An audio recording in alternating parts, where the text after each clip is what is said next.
Hello, I'm Jim. Welcome to my channel. Today I'm going to be discussing The Children of Húrin, one of the great tales of Middle-earth by J.R.R. Tolkien, edited by Christopher Tolkien, his son. And the tales taken out of the Silmarillion, but it's fleshed out a little more and polished up uh, very well by Christopher Tolkien. And it just one of the epic tales of Middle Earth.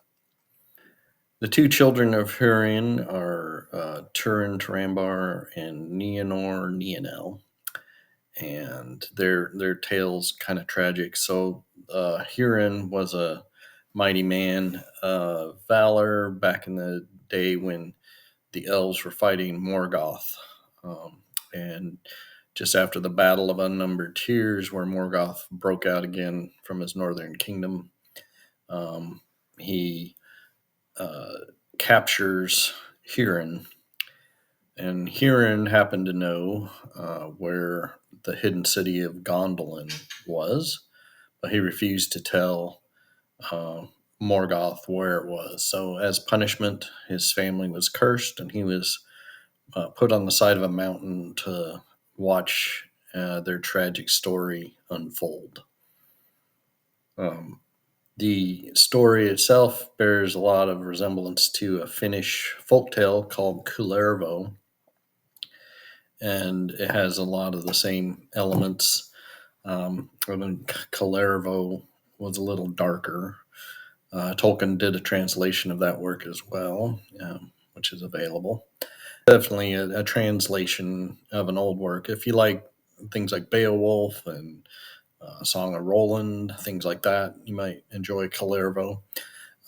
But the story of Children of Hurin is probably more palatable for Tolkien fans. In fact, it's likely one of my favorite story, right next to Lord of the Rings, is the story of Túrin.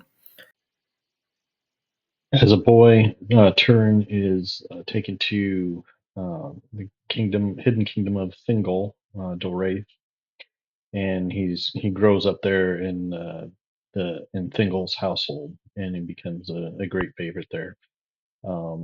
He ends up having to flee based on a kind of a pretty significant misunderstanding, and he feels he's got to leave the kingdom. Um, and he escapes out of Doraith and goes into the wild as a young man, and he tries to make a name for himself.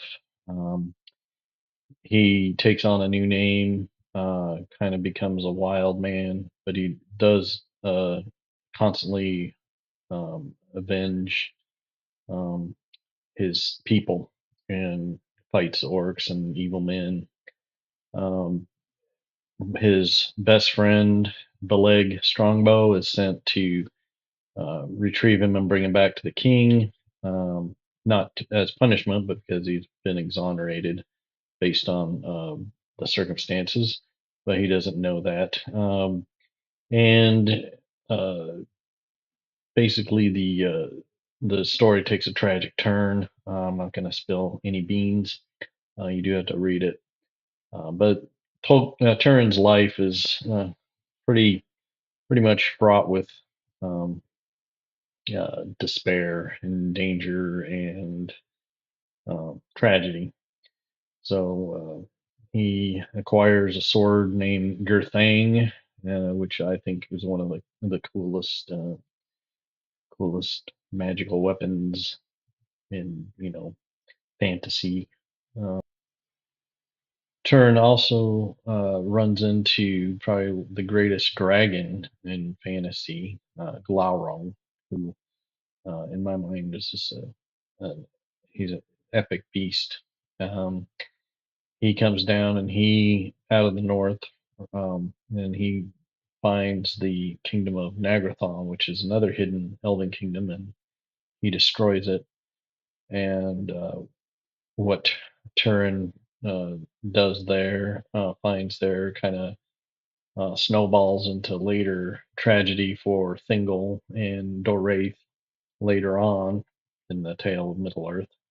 But he encounters Glaurung, and the tale gets even darker after that. But it's just, if you enjoy Middle Earth sword, sorcery, fantasy work, you'll love the Children of Hurin, and I highly recommend it. So if you feel like smashing a like, I'd appreciate it, and we'll see you next time.